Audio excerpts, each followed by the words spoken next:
పై హత్యాయత్నం కేసు నమోదైంది. జర్నలిస్టుపై దాడి ఘటనలో మోహన్ బాబుపై పహాడి షరీఫ్ పోలీసులు కేసు నమోదు చేశారు.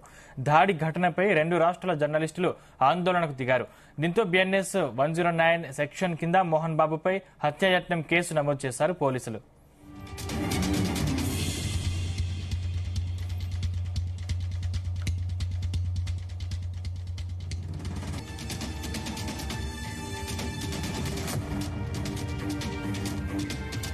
ఇంకా సినీ నటుడు మోహన్ బాబుపై హత్యాయత్న కేసు నమోదు చేశారు. జర్నలిస్టులపై దాడి ఘటనలో మోహన్ బాబుపై పహాడి షరీఫ్ పోలీసులు కేసు నమోదు చేశారు.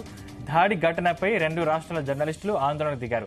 దీంతో బిఎన్ఎస్ 109 సెక్షన్ కింద మోహన్ బాబుపై హత్యాయత్న కేసు నమోదు చేశారు పోలీసులు. ఇదే అంశానికి సంబంధించిన మరింత సమాచారం మా క్రైమ్ బ్యూరో చీఫ్ రవితేజ అందిస్తారు. రవితేజ, ముందుగా మోహన్ బాబు దాడి చేసినటువంటి ఘటనపై 118 బిఎన్ఎస్ యాక్ట్ ప్రకారం కేసు నమోదు చేయగా నిన్న జర్నలిస్ట్ సంఘాలందరూ కూడా రాష్ట్ర వ్యాప్తంగా హైదరాబాద్ కమిషనరేట్ పరిధిలో తీవ్రంగా ఈ ఘటనని ఖండిస్తూ ఈ మోహన్ బాబు అనే వ్యక్తి అహంకారంగా వ్యవహరిస్తాడు, అతన్ని సీరియస్ గా పోలీసులు చర్యలు తీసుకోకపోతే ఈ రకంగానే అతను అత్యుత్సాహం ప్రదర్శించేటువంటి అవకాశం ఉంటుంది అంటూ కూడా జర్నలిస్ట్ సంఘాలు అతను చేసినటువంటి దాడి విధానాన్ని వ్యతిరేకిస్తూ పెద్ద మొత్తంలో ఆందోళన వ్యక్తం చేయడం జరిగింది.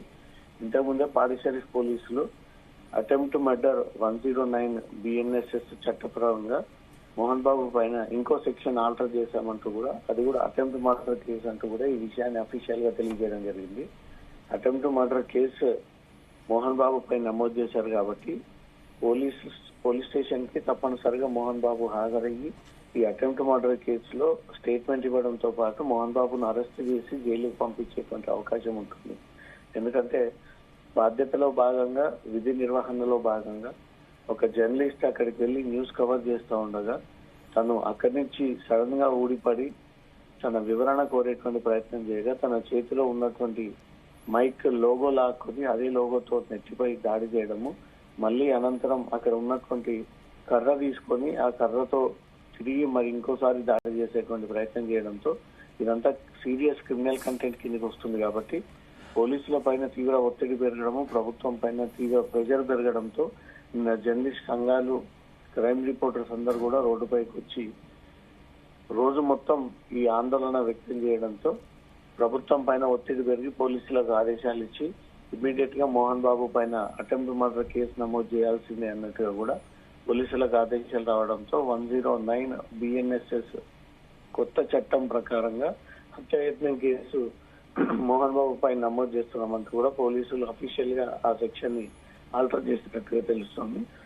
ఆయన ప్రస్తుతం ఆసుపత్రిలో ఉన్నారు కాబట్టి 2 రోజుల తర్వాత ఆసుపత్రి నుంచి కోలుకొని ఇంటికి చేరుకున్నటువంటి వెంటనే పోలీస్ స్టేషన్ కి పిలిచి మోహన్ బాబుని అరెస్ట్ చేసేటువంటి అవకాశం ఉంటుంది. పోలీస్ స్టేషన్ కి రాకపోతే మాత్రం పోలీసులే పహాడి షరీఫ్ ఇంట్లోకి వెళ్లి తనని అదుపులోకి తీసుకుని అరెస్ట్ చేసి పోలీస్ స్టేషన్ తరలించి అనంతరం అతన్ని విచారించిన తర్వాత అతన్ని రిమాండ్ కి తరలించేటువంటి అవకాశం ఉంటుంది.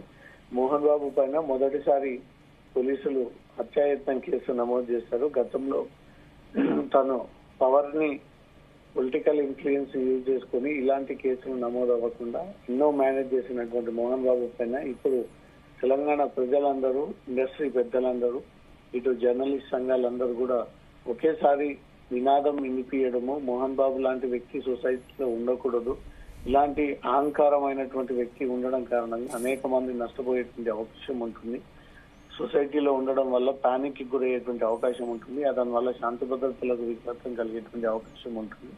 మోహన్ బాబు పైన సీరియస్ చర్యలు తీసుకోవాలన్నట్టు కూడా జర్నలిస్ట్ సంఘాలు నిన్న నుంచి ఆందోళన చేయడంతో పోలీసులు ఎట్టకేలకు ఉన్నత అధికారులు ఇచ్చినటువంటి ఆదేశాల ప్రకారంగా 109 అటెంప్ట్ మర్డర్ కింద కేసు నమోదు చేసుకుని దర్యాప్తు ప్రారంభించారు. Thank you Raviteja.